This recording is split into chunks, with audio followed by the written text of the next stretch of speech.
ఈ రోజు నేను చెప్పబోయే 3 మలయాళ హారర్ సినిమాలు సాధారణ జంప్ స్కేర్ సినిమాలైతే కానే కావు. ఇవి మీ మనసులో భయాన్ని నింపే సినిమాలు. ముఖ్యంగా డేంజరస్ విలేజ్, శాపం, చీకటి వాతావరణం, సైకలాజికల్ టెన్షన్ ను ఇష్టపడే వాళ్ళు ఈ వీడియోని చివరి వరకు చూడండి. మరి ఆ మూవీస్ ఏంటో తెలుసుకునే ముందు ప్లీజ్ ఒక లైక్ చేసి సబ్స్క్రైబ్ చేసుకోండి భయ్యా. Thank you. మొదటి సినిమా బ్రహ్మయుగం. ఈ సినిమా మొదలైన కొద్ది నిమిషాల్లోనే ఒక డార్క్ ప్రపంచంలోకి తీసుకెళ్తుంది. ప్రతి ఫ్రేమ్ లో ఒక విచిత్రమైన భయం కనిపిస్తుంది. హారర్ అంటే పెద్దగా జంప్ స్కేర్స్ లేకపోయినా ప్రతి సీన్ లో టెన్షన్ మాత్రం తగ్గదు.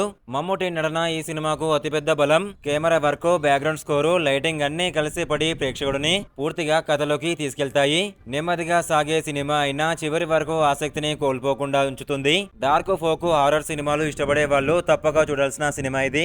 రెండో సినిమా భూతకాలం. ఇది సాధారణ హారర్ సినిమా అయితే అసలే కాదు. భయాన్ని మీ ముందు చూపించదు, మీ మనసులో నెమ్మదిగా పెంచుతుంది. ఒంటరితనం, మానసిక ఒత్తిడి, వాతావరణం ఈ మూడు కలిసి ఒక భిన్నమైన అనుభూతిని ఇస్తాయి.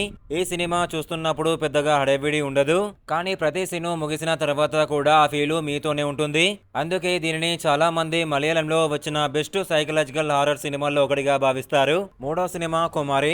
గ్రామం, పురాణాలు, శాపం, చీకటి, అడవి, తెలియని భయం ఈ అంశాలు మీకు నచ్చితే ఈ సినిమా మంచి ఎంపిక. ఫోక్ హారర్ జానర్లో ఇది మంచి ప్రయత్నం. విజువల్స్ చాలా అందంగా ఉంటాయి. కథలోని గ్రామీణ నమ్మకాలు, రహస్యమైన వాతావరణం సినిమాకు ప్రత్యేకమైన ఫీల్ ఇస్తాయి. అయితే ఇది యాక్షన్ హారర్ అయితే కానే కాదు. నెమ్మదిగా కథను ఆస్వాదించే వాళ్లకు ఎక్కువగా నచ్చుతుంది.